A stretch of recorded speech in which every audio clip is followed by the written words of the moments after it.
Howdy, and welcome to the Feed Bandit Podcast, where we have fun talking all things hunting, and in the process, do our best to support small and family-owned businesses in the hunting space. Here are your hosts and resident bandits, Jimmy Byrne and Richard Kinchlow. Howdy, folks. Welcome back to the Feed Bandit Podcast. Jimmy here, and as always, I'm joined by the Corn Bandit, Richard. How are things with you, sir? Outstanding, sir. Happy to be here again on this fine off-season day. Ready to roll. It's a nice day. Pretty warm today. Yeah, you know, it's actually funny. I was talking to a buddy of mine, my day job, who is up in Boston, and he said, they're expecting snow tonight. Are you serious? It's unbelievable. Yeah. I'm like, well, reason number 8,497 why I don't want to live up there. Yeah, poor Sats. Yeah, no. And the guy, he's like, yeah, we just planted a garden with all of our, they're from Boston, so he's got the, the A's. We just planted a garden, and all my seeds are going to die. And I'm like, oh, no, dude. I'm so sorry. That really sucks. I'm like, well, my cup runneth over here. I got tomatoes coming out of the, the wazoo. My peppers are hitting the floor. And, but I was plenty like, of rain. Yeah, well, that's true. Yeah. So you don't have to deal with the searing heat like we do in this concrete jungle of Dallas, Texas that we live in. So, anyways, yeah, good stuff. So I'd rather take this jungle than that one up there, though. Oh, boy, let me tell you. No offense to our northern listeners. Right. But anyway, we're Texas boys, so what do you Absolutely. Born and bred, son. Very good, very good. Well, for those of you who haven't joined our email list, please be sure to do that today. When you do, you'll get killer hunting deals delivered straight to your inbox. We've made it easy for you to join, and that's by texting the word bandit to 345-345. You don't want to miss out, so please go or pick up your phone right now and text the word bandit to 345-345 right now. And if you have a product or service in the hunting space that you'd like to introduce to our listeners, please drop us a line at the email address howdy@feedbandit.com, or you can go to feedbandit.com/promote. And we'll talk about, what we can do for you. All right. Well, in this episode, I'm excited to say, and we're honored to speak with Matt Autenrieth and Andrew Garner, co-owners and founders of Outdoor Addiction Products, quality wildlife feeders made right here in the great state of Texas. Welcome, Matt and Andrew, to the Feed Bandit Podcast. Thanks, Jimmy and Richard. We really appreciate the opportunity to be on with you today. And be in front of your listeners and your audience. Great. Well, we're excited to speak with you guys and really, get to learn more about you and learn more about your company. So along those lines, if you would, just take a step back and tell us about yourselves and how Outdoor Addiction Products came about. Sure. This is Matt, and I'll just give you a little bit of background on us.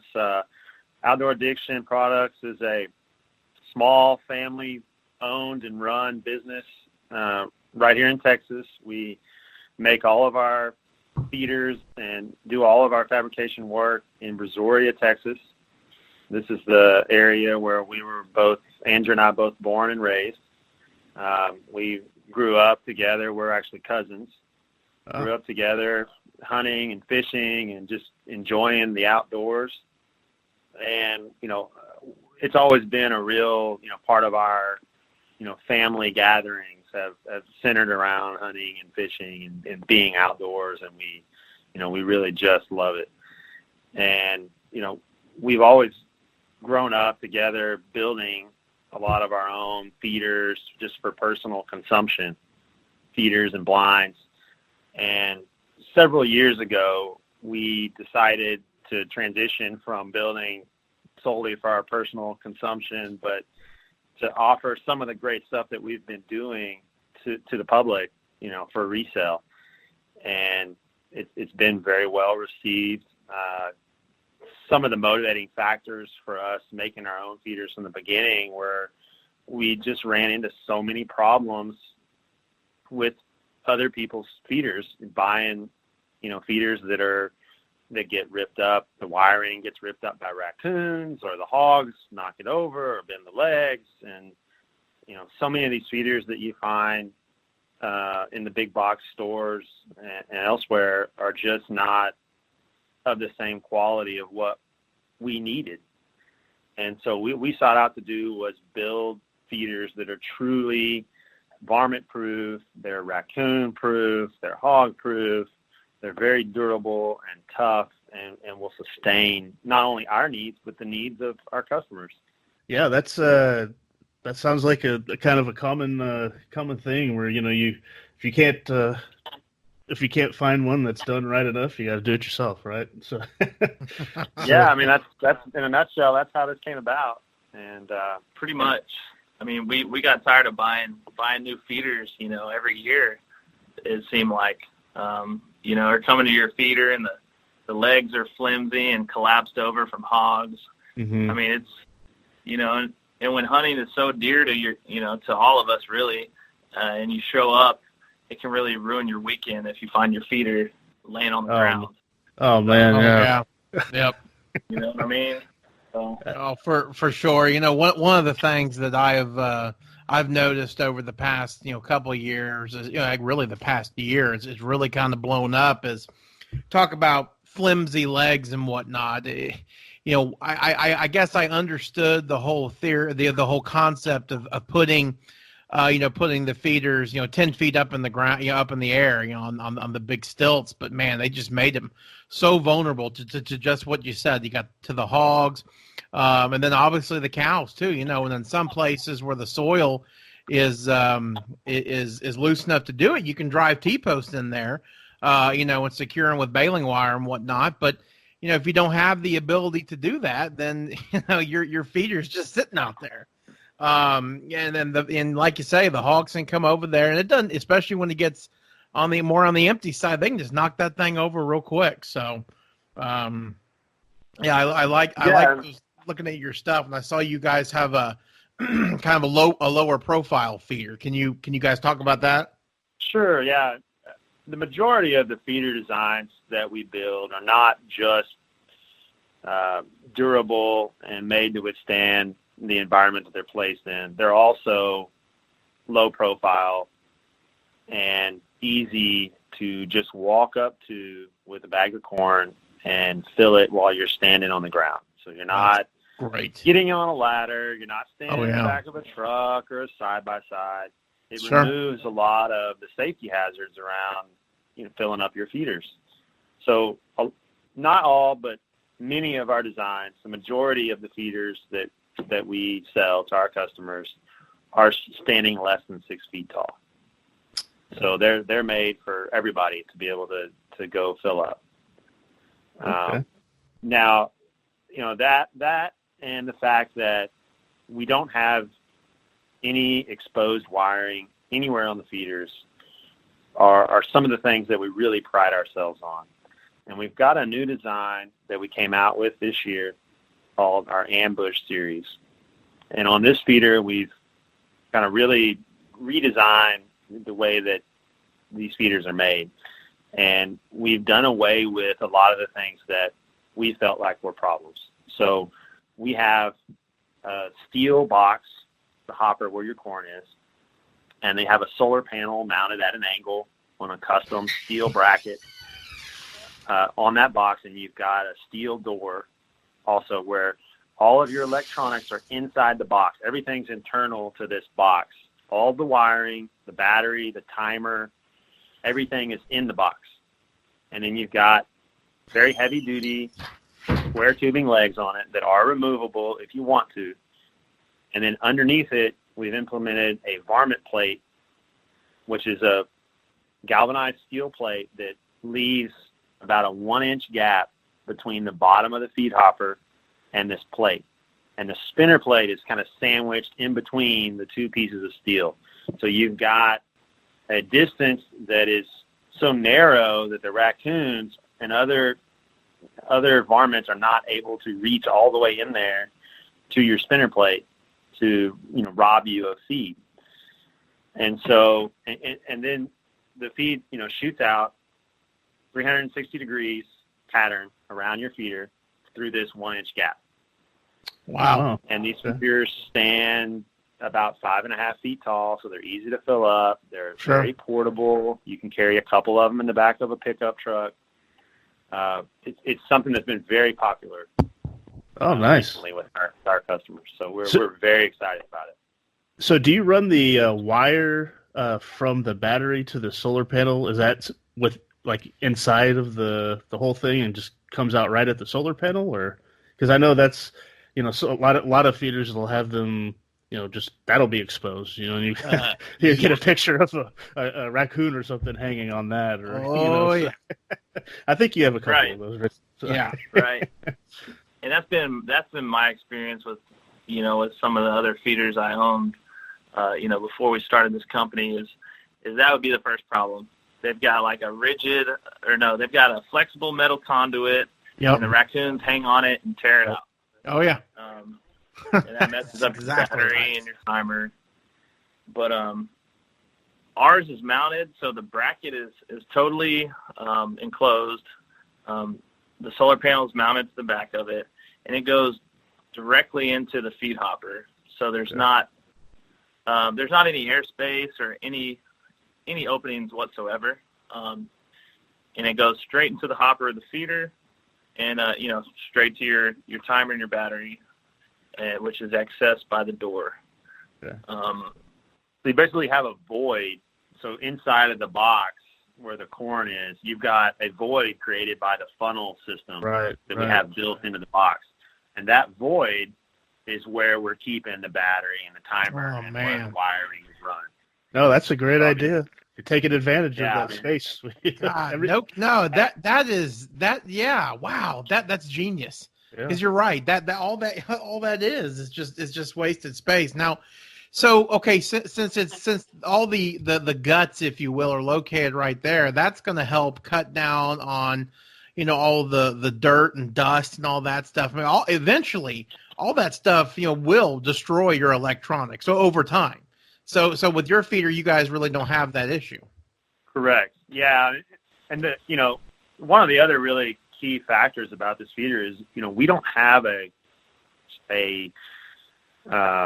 standard control box which you would typically see on a deer feeder hanging off of T-brackets. We've done away with that piece, so there's no more tightening up wing nuts and stuff hanging on it and that control box sliding up and down. I think we've all had it happen. Oh yeah. Oh God. Yeah. Oh, yeah. Then you drop the nut. You drop the nut and you can't find it in the dirt or something. Oh yeah, no. There's. It's funny. We were actually setting up. It's not to interrupt, but we were setting up we're doing some testing on some stuff for one of our other the friends of the feed band, as we call them. And we were setting up kind of one of our little homemade feeders. And it's funny, everything that we just talked about right here, first of all, we have to get on the side-by-side to fill it up. Even though I have cut the legs down on it, we still got to get up there. The solar panel, so actually mounting the actual spin plate, took about 5 minutes. Wrapping up all that damn conduit, to keep the coons from, playing Circus Olay on it, took us 20 minutes. And the other thing is we were using baling wire. So guess what? After the torrents of rain, it's all going to be destroyed. And it's funny because we were having to line up like you were just saying with the wing nuts and whatnot, and then screw them in there. And I got sausage fingers. So, I literally carry a pocket full of wing nuts. I'm like, oh, there it goes. Now I don't even bother. I don't even bother to look for it because I'm like, yeah, it was a 10-cent wing nut. It's gone now. It's dead. I'm happy to hear that you guys have alleviated some of those common issues with the feeders. Thank you. Yeah, we're real proud of what we've done and of our products, and I think anybody that is able to get their hands on them will agree with us that we're making some great feeders over here. So on this Ambush Series feeder, I see you can get 2 different finishes, the camo and then just the galvanized. That's correct. Yeah, we've got just a standard galvanized finish, and then we also are offering it in a woodland camo print. That's a pre-painted Galvalume roofing material, so it's not we're not talking about a decal or sticker or anything. That is on there. Okay. So it's a really nice finish. That coating is rated at 40 years. Oh, nice. Yeah, and like Matt said, it's a roofing enamel, so those roofs are very durable. One thing about that camo is it's half aluminum, so that makes the feeder even more lightweight, a lot easier to move in the truck, but still very durable. Okay. And then do you make it in any other size than 700 pounds, or is that the only size right now? The 700-pound size is our standard feeder size. Okay. Obviously, on a little bit on the larger side, we do custom sizes as well. So if a customer called us and they wanted 1,000-pound feeders, we could certainly do that. Mm-hmm. The 700-pound size is optimal given the raw materials that we're working with, but we certainly do our best to accommodate the desires of any of our consumers should they call us and want something different. Mm-hmm. Okay. Sure. All right. We make custom feeders all the time, I guess. Oh, okay. So if someone wants a custom feeder, do they like typically just call you up and say, "Hey, I like what I see on this, your 700-pound here, but can you make it 1,000 or 1,300 pounds and make it this height?" Or like what do people typically call you and have you do? I guess. Sure. Yeah. We've got several different finishes that we offer and several different designs. We have people who will want a feeder a little bit taller or a little bit shorter. They'll want a different capacity. We try really hard to accommodate everybody's a lot of people know what they want, going into it, if they've owned several feeders before. And so we try to accommodate them. But, I really recommend our standard designs are very well thought out and perform very well in the field. So if anyone is, out there looking for a feeder, I think we've got it covered. But we'll certainly listen to other people's ideas. That's how we learn too. So, sure. Right. And continue to innovate and make our products better. Sure. Talk to us a little bit about your timed protein feeder. That really seems to be the past year or so seems to be a real popular item. Tell us a little bit about your version of it. Yeah, no, we love the timed protein feeders. I think anybody that's used them, the hammer unit, which I believe you had Mike on. Yeah, we did. Man, anyone who's used that unit, becomes a believer. And we've used it for probably 6 years. I mean, since they came out. And Mike's a good friend. Right. But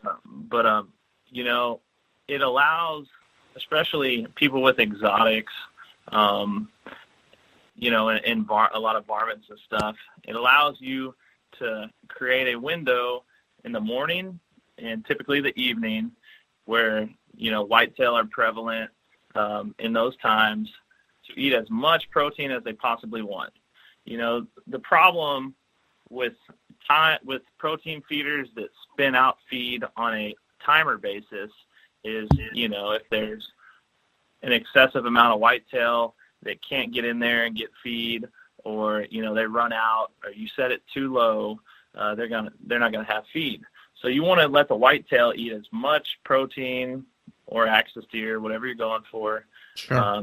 And then shut it off at night when maybe some aoudad or some exotics are coming to feed. 'Cause right. In my experience in West Texas, especially, you'll get a 2,000-pound feeder cleaned out in 2 weeks. Sure. And, that's a hefty bill. Oh, yeah. Aoudad or sheep or, whatever will eat all night long. Sure. So that's the problems I've encountered. Me and Matt grew up hunting all over the state. I'm probably hunting 8 different counties all over the state. And that time release is just a game changer. Sure. So, Matt, what do you got? Yeah, what we're doing is we're fabbing out the body of the feeder and the frame, and then we're taking one of the hammer feeding systems units and putting that combining that with our feeder. Mm-hmm. Personally, I seek to shut down night feeding on my protein feeders, and that's what I do with it. I'll open it up in the morning and I'll shut it down at night.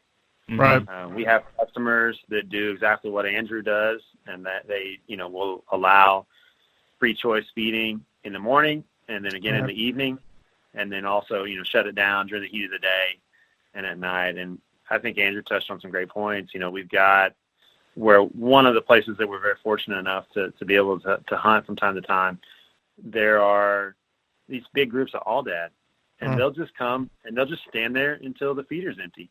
Right. And so, being able to provide the whitetail with free choice when they're out feeding and able to shut down these exotics from clearing you out is a big change. You're able to budget your protein bill and still provide adequate feed to your whitetail. Sure. Yeah. Speaking of Aoudad, I've actually was watching a hunting show the other day on one of the hunting networks, and of course they were, we're in the hill country of Texas for Barbary sheep, and they tried to make it, all crazy, and they're like, occasionally these sheep come to this feeder. I'm like, oh God, give me a break. They're there every single day. But we gotta add the drama. Yeah. Oh, it's incredible. Yeah. And it was kind of funny because one of the things they were actually doing, and I've heard of this before, but there was a steel pipe up against the feeder, and this was a super industrial spin feeder that they had made, and this big old guide gets out there and he whacks that feeder a couple of times with that pipe, and they go back to their little brush blind, which of course I'm sure there's a nice gourmet or a real sweet looking blind right next door to it, and they don't want to show. And sure enough, here come those Aoudad, and that's exactly what they did. They just sat there for forever and just obliterated that feeder. No doubt. So and looking at your website, you guys also do some metal art. Is that right? Yeah, that's something we've just recently gotten into. It kind of goes. We use all the same tools that we do for our feeder lines, but we were here working in the shop a couple of weeks ago, and we decided that we needed something to give our moms for Mother's Day. And so that was the birth of our metal art business. Yeah. Genius. I love it. Yeah. So, I joked with my mom. I was like, wow, I haven't made you a Mother's Day present in years. This is a little better than those pictures I colored. Well, I was going to say, my wife got 2 of those from my 2 girls. So, no, absolutely. Yeah. That's cool. Genius. But I love your also these grills that y'all make. Talk about those real quick. Yeah, we've got some pretty neat grills. They've got removable grill tops. We have what we call a Texas wok. Where we have that's cool. A 3-in-1 grill where it's a fire pit. It's got the wok where you can cook in it, or you can pull that out and stick a grill top on top of it. Very cool. We've got some really exciting fire pit designs that we're going to come out with this summer. We haven't got pictures of them on the website yet. We're still kind of fine-tuning what they're going to look like from an aesthetic perspective, but very excited about our outdoor living equipment that we're going to be bringing out. Okay. Very cool. Now, do you guys do any trade shows around the state or anything of that nature? Yeah, we do all the Texas Trophy Hunter shows. Oh, nice. We'll be in Houston, Dallas, Fort Worth, and I don't know if they're still doing Corpus, but we might be in Corpus. Okay. We've done some shows we did a New Orleans, Louisiana Sportsman show. Oh, very cool. How was that? Superdome. It was awesome. It was cool to be in the Superdome and do a trade show there. That was pretty excellent. The food was great, of course. Sure. Oh yeah, absolutely. And we enjoyed that. But we do some gun shows, premier gun shows. We've done a few of those, and a few local shows. But sure. Primarily, we're the Texas Trophy Hunters, and that's our best show. Sure. Sure. So I saw that you guys are also a one of the sponsors on Texas Bowhunter. I've said it a billion times before, but that's kind of like my it's kind of like my Facebook. I check it every single day and multiple times just because of the all the different folks on there from different parts of the state, and I've learned to do a lot of do-it-yourself stuff from there. What's been y'all's experience with Texas Bowhunter? And I tell you what, until we began sponsoring the site, I was never a member of Texas Bowhunter. Okay. But constantly, I would be searching for something I needed on the internet, and I would end up on Texas Bowhunter. Yeah. It never failed. Oh, no doubt. So finally, we decided that we got to give it a shot. But the Texas Bowhunter team has been great. Awesome. The members of the site have been great. Very responsive to complimentary of what we do and responsive to our advertising, and so we're very appreciative to become a part of the Texas Bowhunter family.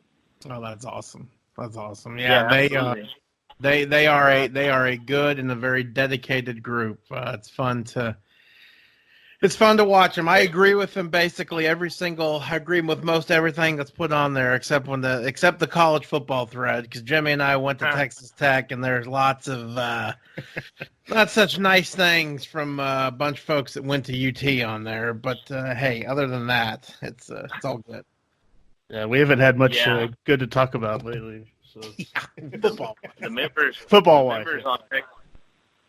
on Bowhunter are just so loyal, and like Matt said, I mean, it's incredible, and it's got all the stuff you need on there. The guys are great. You can, like you said, you can agree with most everything. I mean, it's awesome, and I'm thrilled. I love it. So I'm happy to be with them. Absolutely. Well, what else did we not talk about that you guys want to talk about on the podcast? Well, probably a good time to bring up, we've got a special offer for your listeners.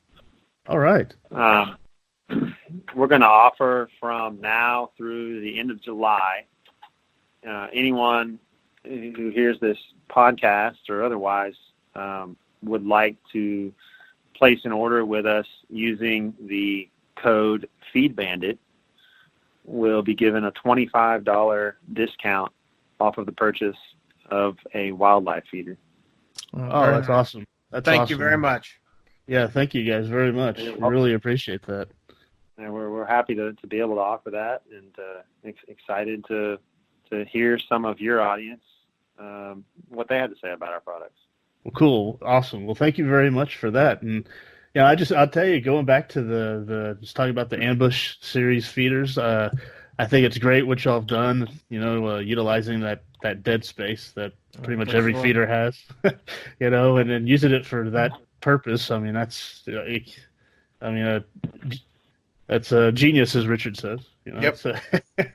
Thank you. Yeah, that's that'll definitely make it stand out. And I love the camo, the pattern on there. That's really cool. Yeah, I do too. All right, guys. Well, just thanks again for the offer to our listeners. Again, everyone, $25 off your order until the end of July. Go out there and get you a couple ambush series feeders or a time free choice feeder or whatever you need out on your land. I know there's some people listening right now that are probably thinking about the need to add a few feeders or replace some. So now's the time to do it. Yeah, I was going to say, especially if you're here in Texas, the clock is ticking, right, so that you don't have to touch the lid and have your fingers get automatic third-degree burns. So that's true. Get it done before it gets too hot. Now's the time. That's right. All right. Well, Matt and Andrew, thank you guys so much for coming on the Feed Bandit podcast. If there's anything else, I got to tell everybody, it's oahunting.com is the website. That's correct. Do you guys want to give out your social media or anything like that, or how they can contact you guys? Otherwise, through the website. Yeah, preferably the website's best. We're on Twitter, Facebook, and Instagram. OTDR Addiction is our Instagram and our Twitter, and our Facebook is just Outdoor Addiction Feeders. And yeah, All right. We'll be willing to help y'all out anytime. My number's on the website, and and Texas Bowhunter as well. Anyone reaching out, we'll be willing to help and do anything we can. Perfect. Well, thank you guys. Thank you, Matt and Andrew, for coming on the podcast, and we'll definitely stay in touch and just get the word out to everybody. And remember, now's the time to buy a feeder. Go to oahunting.com and get you a new one.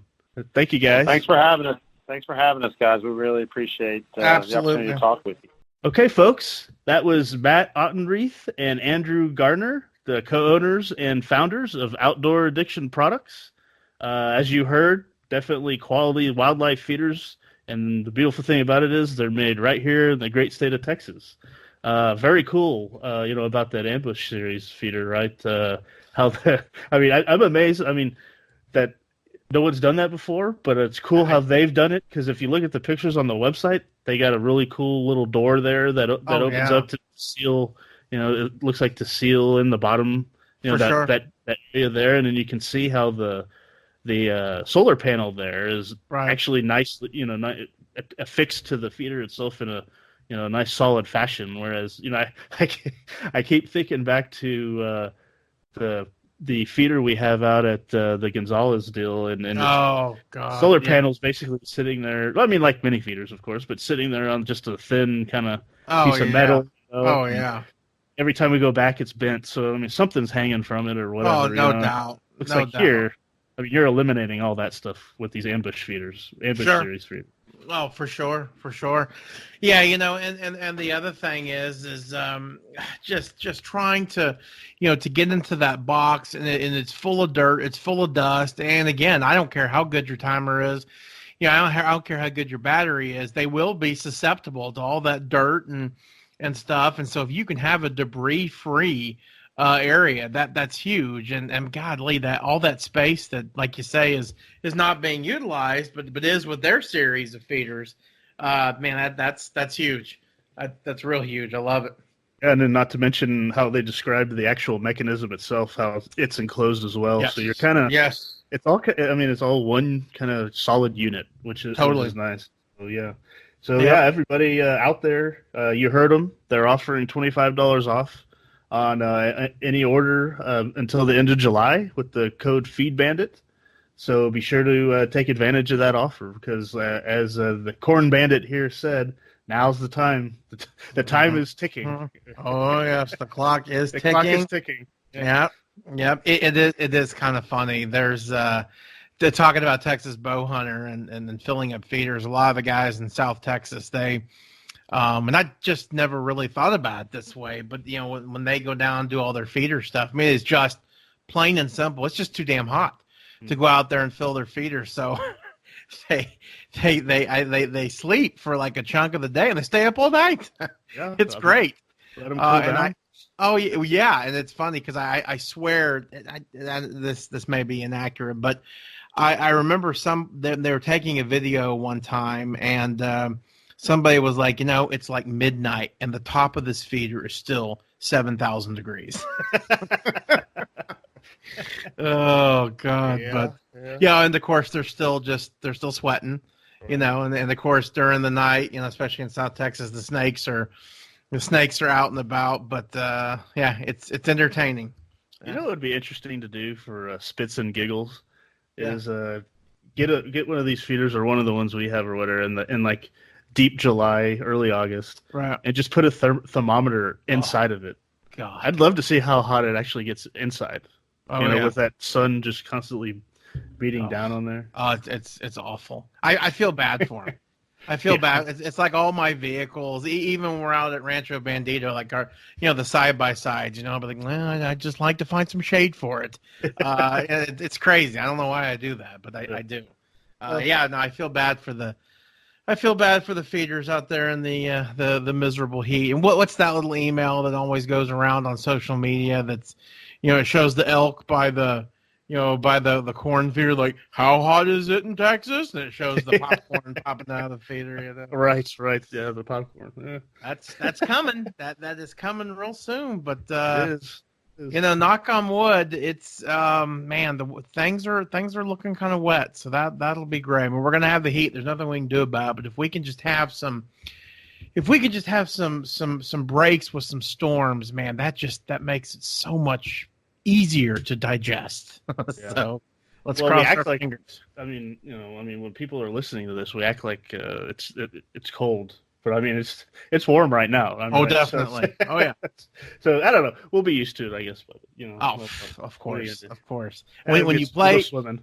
Yeah, for sure. Well, when you play Texas high school football, yeah. you have nothing can beat that as far as heat tolerance is concerned. Right. Full pads in early August. Oh, and we had black Two-a-days. helmets. We had black helmets. That's insane. Yeah, it really was. So, worth it though. Every inch. Oh, yeah. Every step. Yeah. Maybe that'll be another podcast sometime. I mean, yeah. We should. We really should. It's around the campfire stories or something. Oh my God, Texas high school football.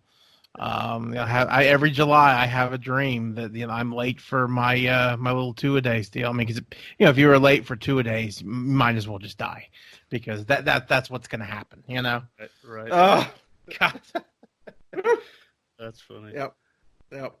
All right, folks. Well, just real quick, once again, thank you, Matt and Andrew, for coming on the podcast.